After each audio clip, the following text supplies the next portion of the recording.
പിണറായി വിജയൻ ആ ചോവന്റെ മോന്റെ എന്ന് പറഞ്ഞുകൊണ്ട് ഒരു കുലസ്ത്രീ മുണ്ടയിൽ കോറിന്റെ മകന് ചെത്താൻ പോയിക്കൂടെ എന്ന് ചോദിക്കുന്ന മുദ്രാവാക്യം നമ്മുടെ നാട്ടിൽ മുഴങ്ങിയത് ഈ അടുത്ത കാലത്താണ്. ഞങ്ങൾ ജാതിയെ നിർധനരുടെ പ്രശ്നമായി അവഗണിച്ചതാണ് എന്നാണ് വൃന്ദാകാരാട്ട് പറയുകയുണ്ടായത്.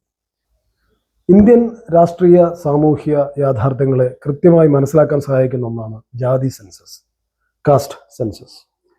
എന്നാൽ ഇന്ത്യയിലെ മറ്റു പല സംസ്ഥാനങ്ങളും അത് നടപ്പിലാക്കിയിട്ട് പോലും അതിന് തയ്യാറാകാതിരുന്ന ഒരു സർക്കാരാണ് പിണറായി സർക്കാർ. എന്താണ് ഇന്ത്യയിലെ അത്തരത്തിലുള്ള രാഷ്ട്രീയ സാമൂഹ്യ യാഥാർത്ഥ്യങ്ങൾ എന്ന് വ്യക്തമാക്കുന്ന ഒരു വീഡിയോ ഉണ്ട്.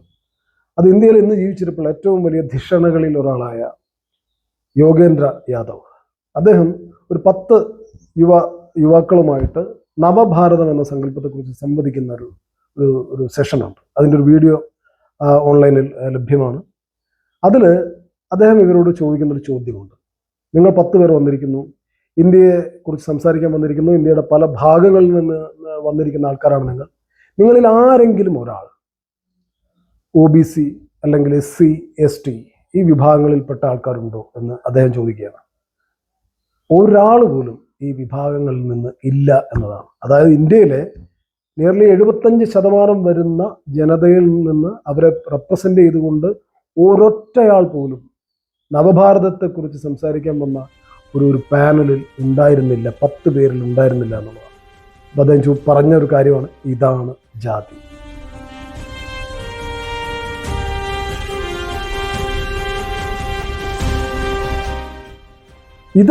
ഈ സത്യം, ഈ യാഥാർത്ഥ്യം ആദ്യം അംഗീകരിക്കാൻ മടി കാണിച്ചിരുന്ന ഇടതുപക്ഷത്തിന്റെ ആളുകളിൽ ഒരാളായിരുന്ന പ്രമുഖനായിരുന്ന EMS നമ്പൂതിരിപ്പാട് പക്ഷേ 1978 സാൽക്കിയ പ്ലീനത്തിന് ശേഷം തെറ്റുകൾ കൃത്യമായി മനസ്സിലാക്കിയിരുന്നു എന്നുള്ളതാണ്.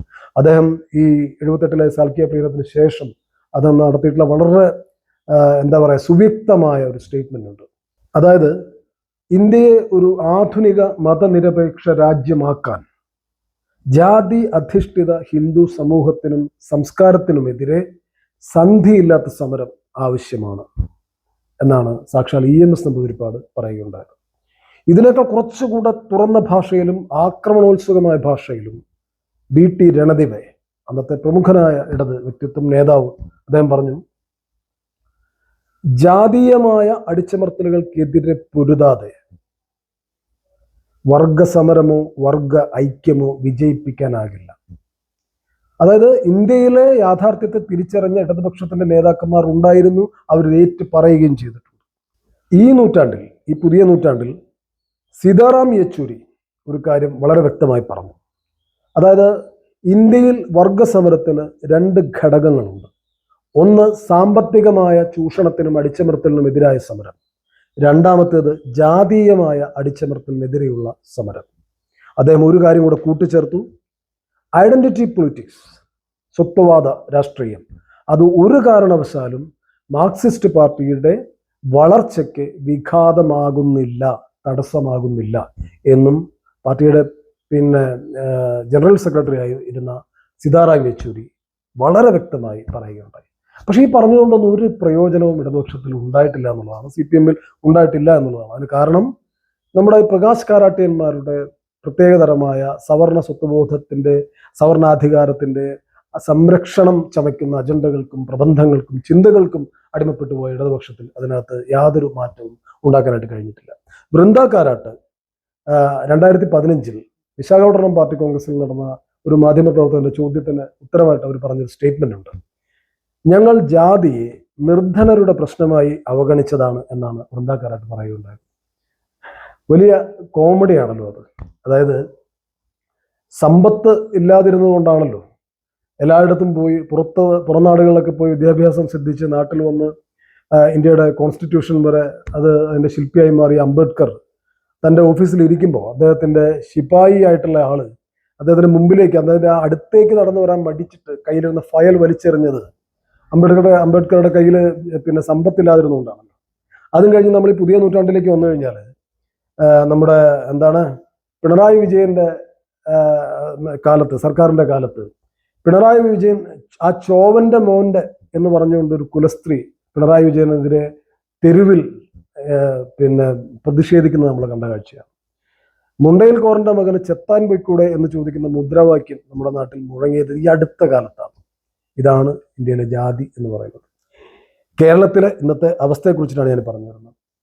ഒരു ഈഴവനായിട്ടുള്ള പിന്നെ ശാന്തിക്കാരനെ നമ്മുടെ ചെട്ടിക്കുളകര അമ്പലത്തിൽ നിയോഗിച്ചപ്പോൾ അമ്പലം വളഞ്ഞ് അവിടുത്തെ പ്രമാണിമാർ കൂടി നിന്ന് ഞങ്ങൾ അമ്പലം ബഹിഷ്കരിക്കും എന്ന് പിന്നെ അവരുടെ നിലപാടറിയിച്ചത് ഈ അടുത്താണ്, ഈ പുരോഗമന കേരളത്തിലാണ്. പക്ഷെ എന്നിട്ടും അവരുടെ കൂടെ കൂടി, ആ കൂട്ടരുടെ കൂടെ കൂടി ഹിന്ദു ഐക്യം വിളിക്കാൻ ഈഴവരിലെയും പട്ടികജാതി പിന്നാക്ക വർഗ്ഗങ്ങളിലെ മറ്റ് ടീമുകളും ഒക്കെ ഉണ്ട് എന്നുള്ളത് ഒരേ സമയം കോമഡിയും ട്രാജഡിയുമാണ്. അത് അവിടെ നിൽക്കട്ടെ, അത് മറ്റൊരു വിഷയമാണ്. അപ്പൊ എന്തായാലും ഇതൊക്കെ എന്തുകൊണ്ട് സംഭവിച്ചു എന്നുള്ളിടത്താണ് ഞാൻ പറയുന്ന പിന്നെ ഇടതുപക്ഷത്തിന്റെ വലിയ തീവ്രമായ പരാജയം, ജാതിയെ അഡ്രസ് ചെയ്യുന്നതിൽ സംഭവിച്ച പരാജയം നമുക്ക് വ്യക്തമായി പറയാൻ കഴിയുന്നത്. കേരളത്തെ സംബന്ധിച്ചിടത്തോളം ഇടത് പൊതുബോധമുള്ള ഒരു സമൂഹം എന്ന നിലയിൽ പഴയ രാഷ്ട്രീയ വിദ്യാഭ്യാസത്തിന്റെ പലിശയിന്മേൽ ഓടിക്കൊണ്ടിരുന്ന ഒരു വണ്ടിയാണത്. എന്നാൽ ആ പലിശ തീർന്നിരിക്കുന്നു, എണ്ണ വറ്റിയിരിക്കുന്നു, വണ്ടി ബ്രേക്ക് ഡൗൺ ആയിരിക്കുന്നു. ഇതാണ് ഇന്നത്തെ ഇന്ത്യയുടെ അവസ്ഥ, കേരളത്തിന്റെ അവസ്ഥ. ജാതി ഇവിടെ കിട്ടുന്ന അവസരങ്ങളിലെല്ലാം കൃത്യമായി പ്രത്യക്ഷപ്പെട്ടു തുടങ്ങിയിരിക്കുന്നു. ഇന്ത്യയിലെ ഏറ്റവും വലിയ ഒരു ജനസമൂഹത്തിന്റെ അസ്തിത്വപരം പോലുമായിട്ടുള്ള ഒരു പ്രശ്നത്തെ ഇടതുപക്ഷം ഏറ്റെടുക്കാതെ കൈവിടുകയാണ് ഉണ്ടായത്. അതിന്റെ ഫലം ആ ഒരു സമൂഹം രാഷ്ട്രീയമായി ഇടതുപക്ഷത്തെ കൈവിട്ടു. ഇന്ത്യയിൽ മുൻപേ സംഭവിച്ചത് ഇപ്പോൾ കേരളത്തിലും സംഭവിച്ചുകൊണ്ടിരിക്കുകയാണ്. ആ കനൽ കെട്ടതിൻ്റെ ഒരു ആദ്യഘട്ടം നമ്മളിപ്പോൾ കണ്ടു കഴിഞ്ഞിരിക്കുന്നു. 40% അടിസ്ഥാന വോട്ടുണ്ടായിരുന്ന ഇടതുപക്ഷത്തിന്റെ വോട്ടുകൾ ഇപ്പോൾ 33.5% എന്ന നിലയിലേക്ക് ചുരുങ്ങി മാറിയിരിക്കുന്നു. ഇത് ഒരു വലിയ കേരളത്തിന്റെ യാഥാർത്ഥ്യമാണ്. ഇടത് സമൂഹം തിരിച്ചറിയേണ്ടതാണ്. ജാതിയെ മുൻനിർത്തി, ജാതി എന്ന സ്വത്വത്തെ മുൻനിർത്തി ഒരു വിഭാഗം മനുഷ്യർ അധികാരത്തെ തങ്ങളുടെ കൈപ്പിടിയിൽ വെച്ചുകൊണ്ടിരിക്കുന്നതിനെ എതിർക്കേണ്ടതാണ് എന്ന് എന്തുകൊണ്ടാണ് ഇടതുപക്ഷത്തിന് തോന്നാത്തത്? അതാണ് യഥാർത്ഥത്തിലുള്ള സ്വത്വവാദമെന്ന് എന്തുകൊണ്ടാണ് ഇടതുപക്ഷം തിരിച്ചറിയാത്തത്? അല്ലാതെ ആ അനീതിയെ എതിർക്കുന്ന മനുഷ്യര്, അവർ ഉൾപ്പെടുന്ന ഒരു മൂവ്മെന്റ് ആയാലും ചിന്തയായാലും ഒരു ഏതെങ്കിലും തരത്തിലുള്ള ഒരു ആശയപ്രകടനമായാലും അതല്ല സ്വത്വവാദമെന്നും അത് നീതിക്ക് വേണ്ടിയുള്ള, അവസരത്തിന് വേണ്ടിയിട്ടുള്ള, തങ്ങൾക്ക് നിഷേധിക്കപ്പെട്ട സാമൂഹ്യ അംഗീകാരത്തിന് വേണ്ടിയിട്ടുള്ള നിലപാടാണെന്നും എന്തുകൊണ്ടാണ് ഇടതുപക്ഷത്തിന് തിരിച്ചറിയാൻ കഴിയാതിരുന്നത്? EMSഉം VT രണദേവയും സീതാറാം യെച്ചൂരിയും ഒക്കെ പറഞ്ഞ കാര്യം എന്തുകൊണ്ട് ഇന്നത്തെയും ഒരു ഇടത് നേതൃത്വത്തിന് മനസ്സിലാക്കാൻ കഴിയാതെ പോകുന്നു എന്നതൊരു വലിയ ചോദ്യമാണ്. എനിക്ക് സംശയമാണ് എന്തെങ്കിലും ഒരു തെറ്റുതിരുത്തൽ നടക്കുമോ എന്നുള്ളത്. കാരണം തിരുത്തൽ നടത്തും എന്നുള്ളത് എല്ലാ കാലത്തും, പ്രത്യേകിച്ചും CPMന്റെ ഒരു വലിയ കോമഡിയാണ്, ചിരകാല കോമഡിയാണ്. അത്തരം ഒരു കോമഡിയാണല്ലോ ഏറ്റവും ഒടുവിൽ നടന്നിരിക്കുന്നത്. പിണറായി വിജയനെ പ്രതിപക്ഷ നേതാവായി തെരഞ്ഞെടുത്തിരിക്കുന്നു.